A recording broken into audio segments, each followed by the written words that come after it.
Renault Clio EV, éclairage et signalisation extérieure. Feu de position. Tournez la bague 2 jusqu'à l'apparition du symbole en face du repère 3. Un témoin s'allume au tableau de bord. Fonction allumage des feux de jour. Suivant véhicule, les feux de jour s'allument sans action au démarrage du moteur. La fonction allumage des feux de jour est activée par défaut.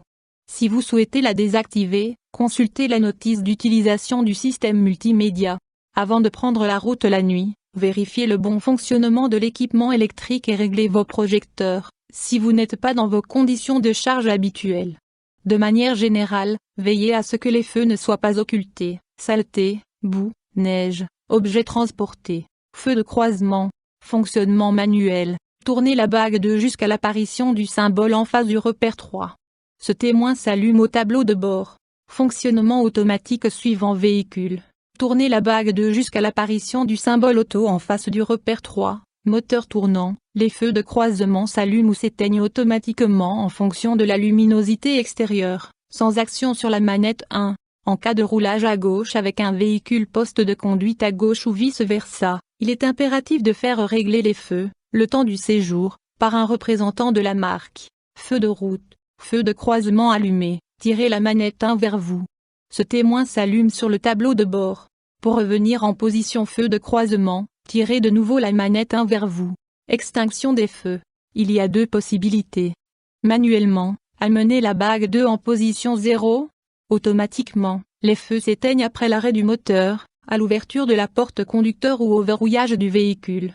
Dans ce cas, au démarrage moteur suivant, les feux se rallumeront dans la position de la bague 2. Nota, dans le cas où les feux de brouillard sont allumés, il n'y a pas d'extinction automatique de l'éclairage. Alarme sonore d'oubli d'éclairage. Dans le cas où les feux ont été allumés après la coupure moteur, un bip sonore se déclenche à l'ouverture de la porte conducteur pour vous signaler que les feux sont restés allumés. Feu de brouillard avant. Tournez l'anneau central 4 de la manette 1 jusqu'à l'apparition du symbole en face du repère 5 puis relâchez.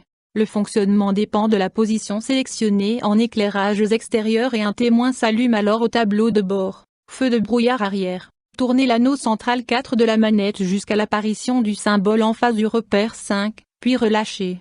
Le fonctionnement dépend de la position sélectionnée en éclairages extérieurs et un témoin s'allume alors au tableau de bord. N'oubliez pas d'interrompre le fonctionnement de ce feu quand il n'y a plus nécessité pour ne pas gêner les autres usagers. Partant de brouillard, de neige ou en cas de transport d'objets dépassant du toit, l'allumage automatique des feux n'est pas systématique. L'allumage des feux de brouillard reste sous le contrôle du conducteur. Les témoins au tableau de bord vous informent sur leur allumage témoin allumé, ou leur extinction témoin éteint. Extinction. Faites de nouveau pivoter la bague 4 pour amener le repère 5 face au symbole correspondant au feu de brouillard que vous voulez éteindre. Le témoin correspondant s'éteint au tableau de bord. L'extinction de l'éclairage extérieur entraîne l'extinction des feux de brouillard avant et arrière.